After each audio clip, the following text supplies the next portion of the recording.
हाँ शुरू हो गया, चलिए उलट देते हैं तब शायद काम करिए। ठीक है,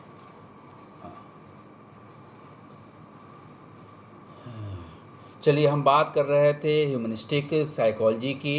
ये एक ऐसा स्कूल था जिसकी बुनियाद जो थी व्यवहारवाद, और दूसरा स्कूल जो था वो साइको एनालिसिस। इन दोनों के विरोध में ये खड़ा हुआ।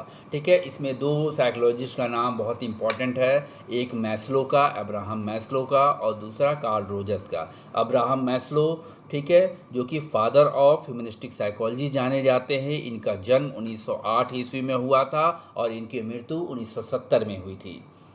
तो करीब करीब ये 62 साल, ये सिर्फ 62 साल ज़िंदा रहे। अमेरिका के रहने वाले थे, अमेरिका में ही इन्होंने इस स्कूल की स्थापना की।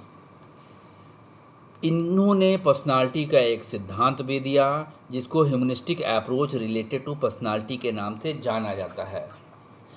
1960 के दशक में बेसिकली ये शुरुआत हुआ। कब? 1960 के दशक में। 70 में तो चले ही गए बेचारे, ठीक है, लेकिन 60 से 70 के बीच में उन्होंने ह्यूमनिस्टिक मूवमेंट प्रारंभ किया।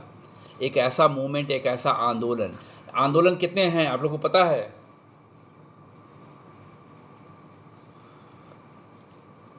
मूवमेंट कितने हैं?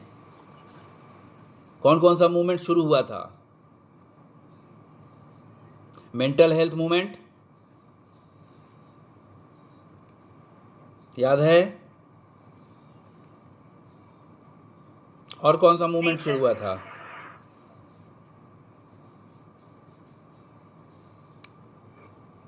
बड़ा दिक्कत है, नहीं बताएंगे, चलिए। 1960 के दशक में ह्यूमनिस्टिक मूवमेंट शुरू किया इन लोगों ने, और व्यवहारवाद और मनोविश्लेषणवाद दोनों की आलोचना शुरू की। इस आंदोलन में के द्वारा दूसरे प्रमुख समर्थक जो थे इस आंदोलन के, वो थे रोजर्स, जो कि 1902 में पैदा हुए और 1987 में डेथ कर गए।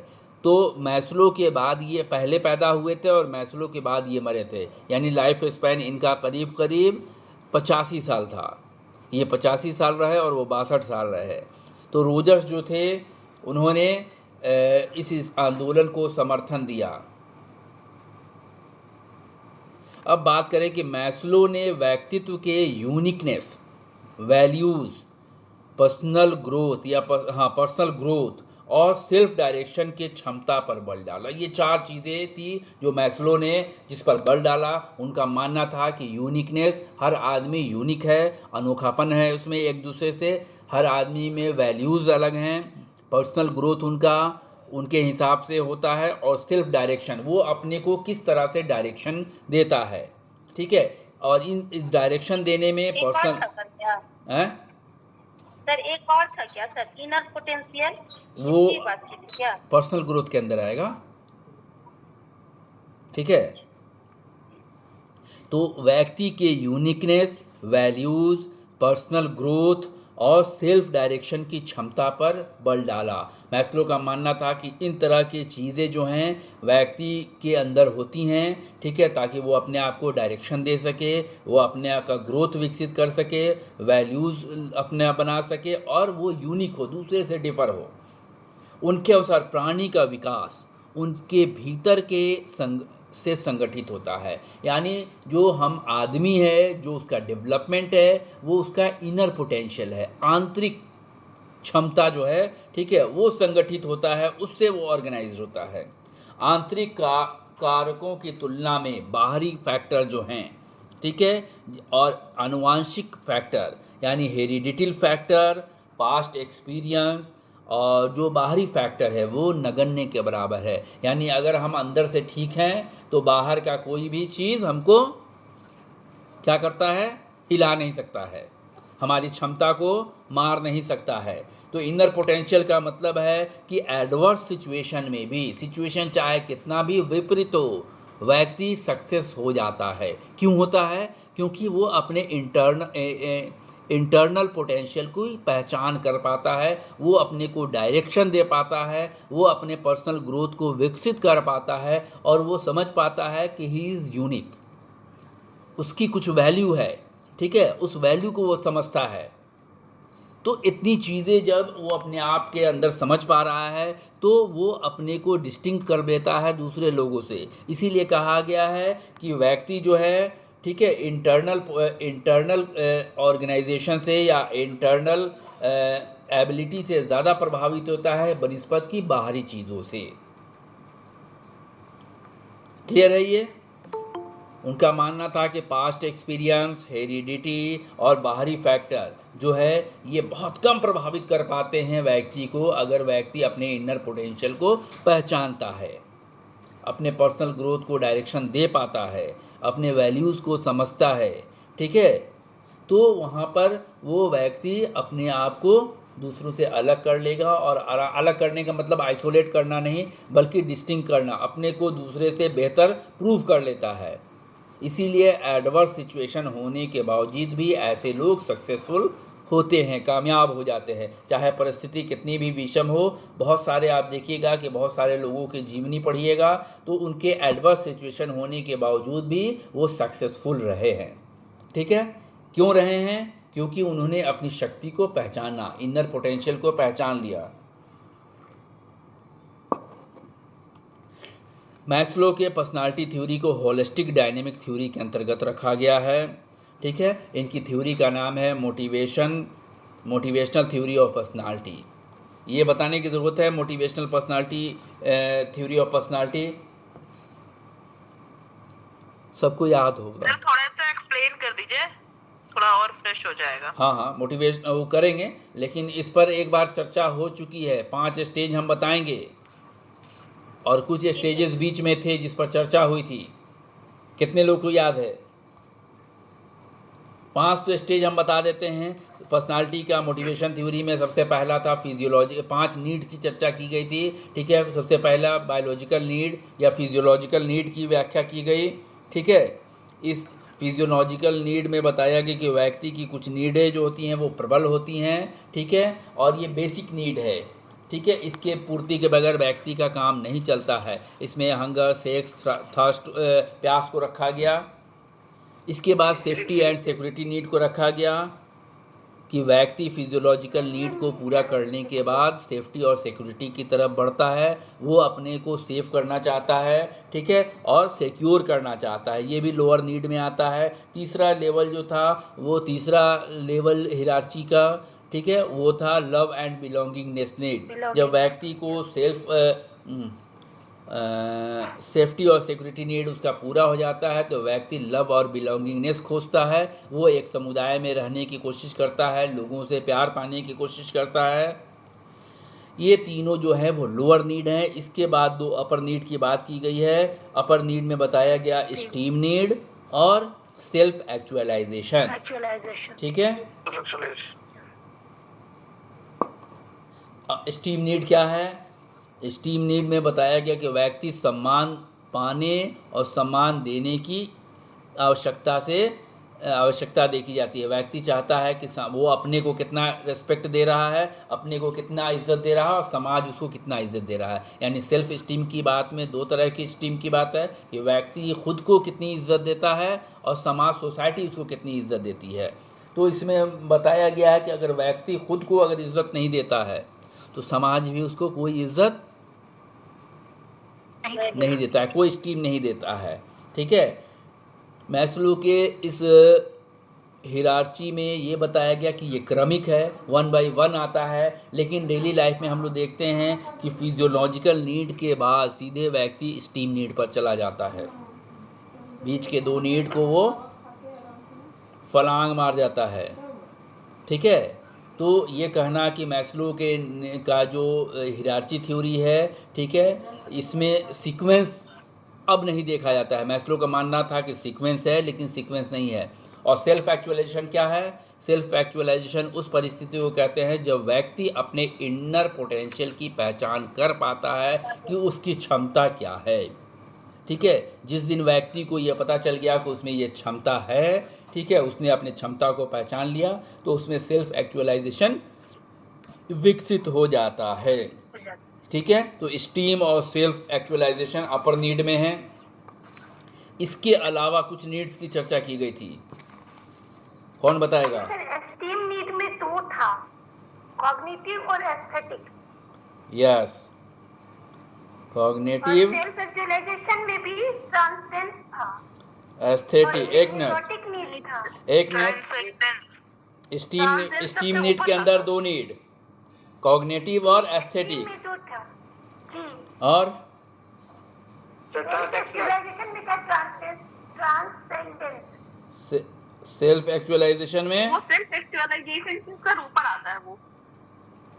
सेल्फ एक्चुअलाइजेशन के ऊपर अगर हम ले जाएं तो ट्रांस जी सर। क्या था? Need of transcendence. Transcendence, transcendence. Transcendence है। ट्रांसेंडेंस। तो 5 की जगह 6 हो गया। स्टीम नीड के अंदर दो सब नीड, स्टीम नीड के अंदर 2 सब नीड हो गए। ठीक है, उसको हम हियरार्ची में नहीं रखते हैं बल्कि उसको टाइप में रखेंगे। ठीक है, रंजना मैम किस बुक में दिया है ये जो एक्स्ट्रा आया है सर? ये मैंने किसी से सर लोग से ही पूछा था अपने नहीं, की जो लेटेस्ट बुक है उसमें भी ये 5 ही मिनट की चर्चा की गई है। हम बता देंगे। अरुण सर की बुक जो रिवाइज्ड बुक जो भी रिवाइज्ड हुई है उसमें ये आया है मैम। जो लेटेस्ट वर्जन की बुक है उसमें है ये। अच्छा। और सर लास्ट में न्यूरोटिक नीड भी है। इसके अलावा मेरे हिसाब से कुछ और नीड है। Cognitive need, cognitive need, neurotic need, deficiency need, growth need. जी, ग्रोथ, मेटा नीड। ठीक है, अब इसी की बात हम लोग कर लें जिसमें कॉग्निटिव नीड क्या है? Need to know understanding. खा चुके हम तो भूल गए क्या? इससे पहले रोटी हम ही खाया है।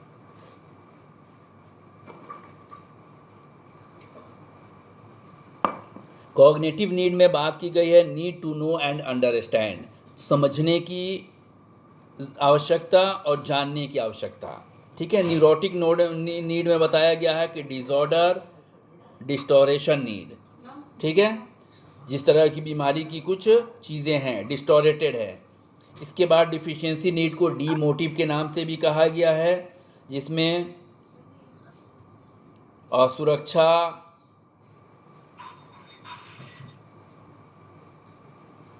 तनाव को दूर करने, तनाव को दूर करना और सुरक्षा, इस तरह की चीज़ों को डिफिशियंसी डी मोटिव में रखा गया है। ग्रोथ और इनर पोटेंशियल को बी मोटिव कहा गया है और बी मोटिव 18 तरह का बताया गया है शायद।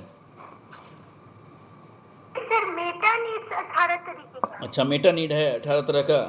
एक मिनट, जी, बी मोटिव में ही हमने लिख दिया 18, इसीलिए डिफिशियंसी में क्या बताया सर? डिफिशियंसी में बताया गया है और सुरक्षा और तनाव को दूर करना।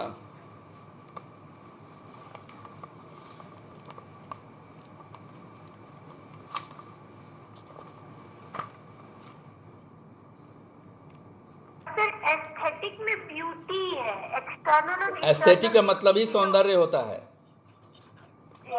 एस्थेटिक का मतलब ही सौंदर्य होता है। अच्छा, ट्रांसेंडेंशियल का मतलब सर? हैं? ट्रांसेंडेंशियल जो लास्ट वाला ट्रांसेंडेंस इसका मतलब होता है beyond upper from the present condition.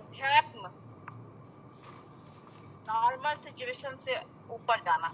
जैसे मेटा साइकोलॉजी की बात कर ले मेरे ख्याल से, नॉर्मल जैसे पारा साइकोलॉजी की बात कर ले मेरे ख्याल से, उसमें transcendence is a part of spirituality. हाँ वही स्पिरिचुअलिटी चला गया। ठीक है, तो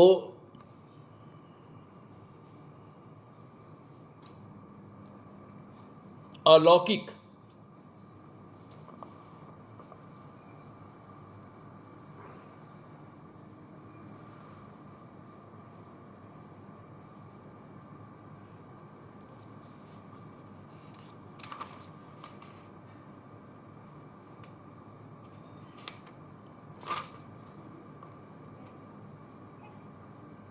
डिफिशियंसी के बाद क्या बोले हैं?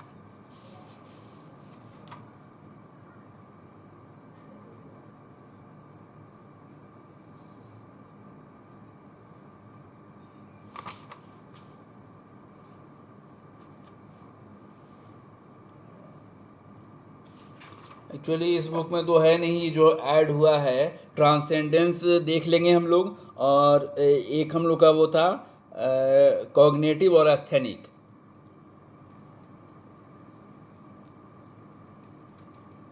सर आप एक दिन पढ़ाए थे। हाँ हाँ, एक बार हो चुका है ये, ठीक है, मैस्लो की थ्योरी हो चुकी है, तो इसी में ऐड हुआ था। इसकी पिक्चर हमने भेजी थी हाँ, ग्रुप में होगा, देख लिया जाएगा।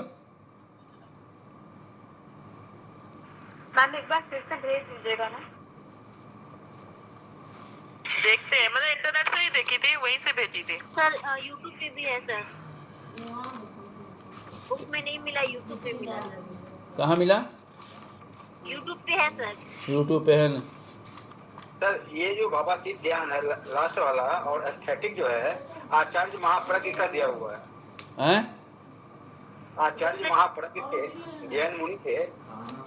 नहीं नहीं, एस्थेटिक तो बहुत सारे चीज़ों में है, ठीक है, वो फिलॉसफी का क्षेत्र है, लेकिन यहाँ उस क्रम में इसको यूज़ नहीं किया गया है। यहाँ आवश्यकता के संदर्भ में लिया गया है कि सजने संवरने और अपने को बेहतर करने की, इम्प्रूव करने की, अपने को बेहतर दिखने की, उस चीज़ों से लिया गया है कि सौंदर्य के प्रति आपका लगाव कैसा है, ठीक है, उन सारे चीज़ों से है इसको।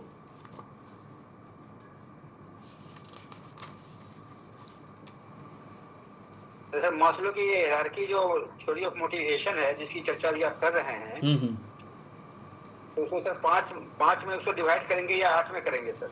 हम लोग 5 में ही करेंगे, 5 में करेंगे। यही तय भी हुआ था कि जब भी हम बात करेंगे 5 हिरार्ची की बात करेंगे, और 4 हिरार्ची में पहुंचकर बताएंगे कि इसके 2 पार्ट हैं, ठीक है, एक कॉग्निटिव नीड और दूसरा एस्थेनिक नीड।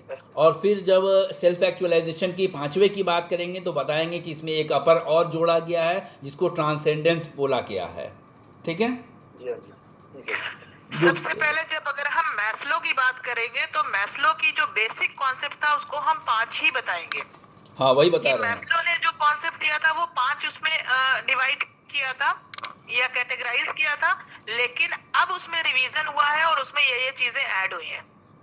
लेकिन मुझे लगता है कि हम ये 5 कहेंगे, अगर सामने वाले ने ये कहा कि क्या कुछ ऐड हुआ है तब हम उसे ऐड करें। पूछते हैं तो ठीक है, नहीं पूछते हैं तो भी हम बता सकते हैं।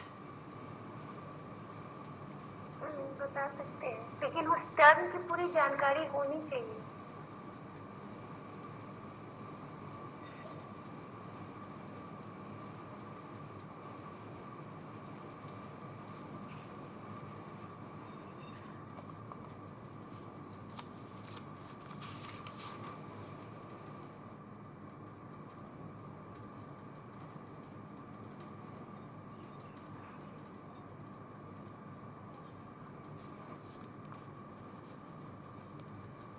मैम गूगल पे अगर देखते तो 5 नीड की चर्चा की गई है, लेकिन अगर यूट्यूब पे देखते हैं ना तो वहाँ पे 8 नीड के बारे में बताया गया है।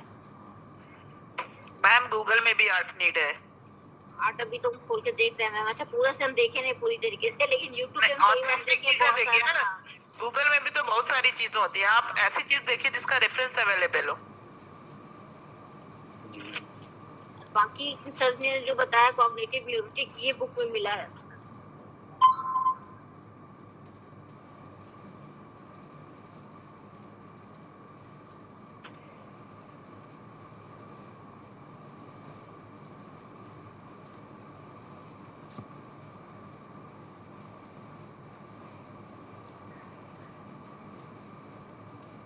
सर क्या हुआ, क्या सोच रहे हैं? हैं? हम सर आप कहाँ खो गए? नहीं नहीं, असल में एक क्वेश्चन आया था शुरू में ही कि सेल्फ, ठीक है, कि सेल्फ कितने तरह का, 4, 6, 8 करके ऐसे था, ठीक है, वही देख रहे थे कि मैंने किया था कि सेल्फ कॉन्सेप्ट, आइडियल सेल्फ, वही सब देख रहे थे कौन कितने तरह के सेल्फ हैं, ठीक है। सर रोजर्स में तो 3 ही देख रहे हैं, बाकी तो 8 है, लेकिन कौन सा है ये नहीं पता। रोजर्स में 7 है सर। हैं? 7 है या 7 है सर? वो जो जिसमें कौन कौन सा है जरा बताएं प्लीज। जैसे सेल्फ इफिकेसी है, सेल्फ एस्टीम है, पर्सनल सेल्फ हो गया, उसके बाद सोशल सेल्फ होगा। सेल्फ एफिकेसी है, सेल्फ एस्टीम है, सेल्फ कॉन्सेप्ट है, सेल्फ स्कीमा है, सेल्फ इमेज है, सेल्फ आइडेंटिटी भी है, पर्सनल आइडेंटिटी। फिर से बोलिए अश्विया। सेल्फ इफिकेसी, सर में सेल्फ कितने तरह के वो बता रहे हैं, बस किसके अकॉर्डिंग है वो मैं भी नहीं कह सकती। हाँ, सेल्फ की बात हो रही है। सेल्फ एस्टीम आप बोलिए ना, हम लोग छांट लेंगे। कौन सा है? सेल्फ स्कीमा है,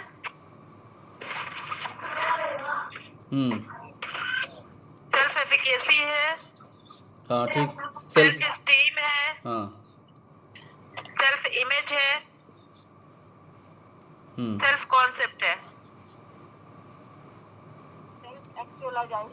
इसके अलावा आइडियल सेल्फ है, सेल्फ रिगार्ड है, सेल्फ एक्चुअलाइजेशन है।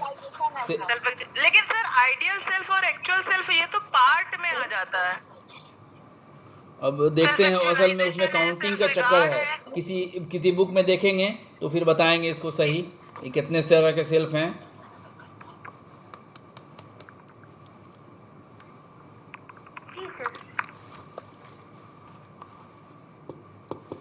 इतना याद रखना है कि ह्यूमनिस्टिक स्कूल की बुनियाद जो थी वो बिहेवियरिस्टिक और साइकोएनालिटिकल अप्रोच के विरोध में हुआ। 1960 के दशक में इसको विकसित किया गया। अब्राहम मैस्लो इसके फाउंडर माने गए और उसके फादर ऑफ साइकोलॉजी भी, फादर ऑफ ह्यूमनिस्टिक साइकोलॉजी भी कहे गए।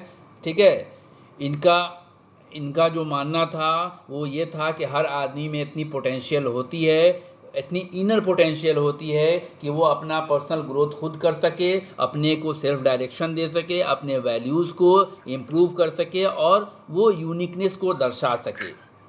इनका ये भी मानना था कि कैसे चीज़ों को हम बाहरी तौर पर इन्फ्लुएंस नहीं होते हैं बल्कि हमारा इनर पोटेंशियल ही हमारे व्यक्तित्व का विकास करता है। जो हमारा डेवलपमेंट है वो हमारे इनर पोटेंशियल पर डिपेंड करेगा। कोई भी एक्सटर्नल फोर्स, चाहे वो हेरिडिटी हो, चाहे हमारा समाज हो, ठीक है, या हमारा पास्ट एक्सपीरियंस जो बहुत बुरा है, वो हमारे पर्सनालिटी के डेवलपमेंट को प्रभावित नहीं करता है। इसके बाद इन्होंने मोटिवेशन की एक थ्योरी दी, पर्सनालिटी की एक थ्योरी दी जिसको नीड हियरार्ची थ्योरी के नाम से भी हम लोग जानते हैं। चूँकि नीड बेस्ड थ्योरी है तो 5 तरह के नीड्स की चर्चा हियरार्ची वाइज की गई है ना, जिसमें फिजियोलॉजिकल नीड की बात की गई, सेफ्टी एंड सिक्योरिटी की नीड की बात की गई, लव बिलोंगिंगनेस की बात की गई। इसके बाद सेल्फ स्टीम की बात की गई। सेल्फ स्टीम में 2 हिस्से में बांट दिया गया। ठीक है, एस्थेनिक नीड और कॉग्निटिव नीड। ठीक है, इसके बाद सेल्फ एक्चुअलाइजेशन था। सेल्फ एक्चुअलाइजेशन के बाद एक और नीड को ऐड किया गया बाद में, जिसको ट्रांसेंडेंस नीड के नाम से जाना जाता है। इतनी चीज़ें याद रहेंगी। इसके अलावा भी बहुत सारे नीड्स एक और ऐड हुआ है, रिसेंट एक और ऐड हुआ है। इसके अलावा भी बहुत सारे नीड्स की चर्चा की गई जिसमें न्यूरोटिक नीड है, डिफिशिएंसी नीड है, ठीक है, और ग्रोथ नीड की बात की गई। डिफिशिएंसी नीड को डी मोटिव और ग्रोथ को बी मोटिव कहा गया। मेटा नीड की भी बात की गई और मेटा नीड को बताया गया कि ये 18 प्रकार का होता है। इतनी चीज़ें याद रहेंगी।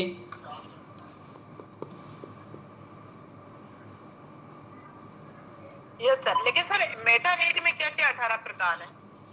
मेटा नीड 18 प्रकार देखना है। उसमें ट्रूथ है, गुडनेस है, ब्यूटी, यूनिटी, ये सब है। हाँ, अच्छी चीजें उसमें, पॉजिटिव अच्छी चीज़ें हैं, ऐसे बताइएगा। पूरी चीजें क्या है साइकोलॉजी में, ये बताइए। इसको याद किया, किताब इतना अच्छी असल उसमें की बुक में दिया हुआ है सच्चाई, अच्छाई, सुंदरता, इसलिए अच्छी चीज बताई है। ईमानदारी जी, सजीवता, अनिवार्यता, संपूर्ण। ये तो वैसे ही बात बताया जा रहा है जैसे यहाँ एक बार पीएचडी का वाइवा हो रहा था, ठीक है, तो फिजिक्स का वाइवा था, उसमें